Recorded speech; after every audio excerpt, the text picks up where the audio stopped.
ठाकरे बंधूंचं एकत्र येणं ही महाराष्ट्रासाठी फार चांगली गोष्ट आहे असं गजानन कीर्तीकर म्हणतात।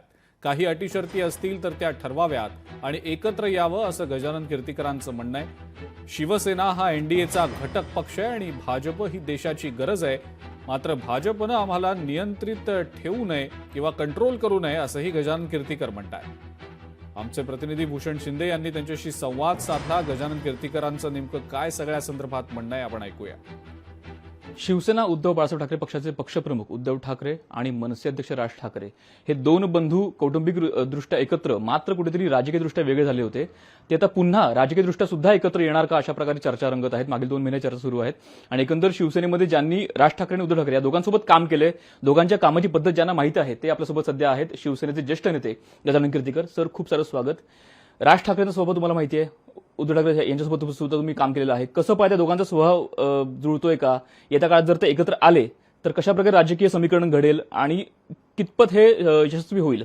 आज दुर्दैव आहे की आता त्यांचं विभाजन झालं आणि आता परत ते एक येत आहेत अशी चांगली सुवार्ता हळूहळू कळायला लागलेली आहे। महाराष्ट्राच्या राजकारणामध्ये त्याच्या आता तरंग उमटू लागलेले आहेत। माझ्यासारख्या ज्येष्ठ कार्यकर्त्याला देखील ह्याचा आनंद झालाय। त्यांचं एकत्र येणं ही महाराष्ट्रामध्ये विखुरलेल्या लाखो शिवसैनिकांची आशा आणि आकांक्षा आहे। त्याची जाणीव त्यांना नक्कीच असेल।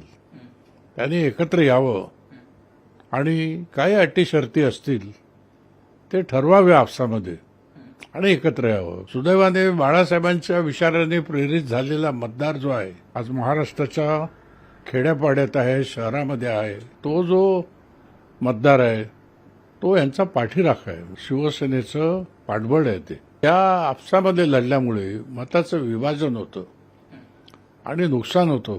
ते होऊ नये म्हणून एकत्र आलं पाहिजे अशी सर्वसाधारण महाराष्ट्राच्या शिवसैनिकांची आहे। कॅमेरामन निकेश मोरेसह भूषण शिंदे, लोकशाही मराठी, मुंबई। लोकशाही मराठी ऐका, पहा, जागरूक रहा।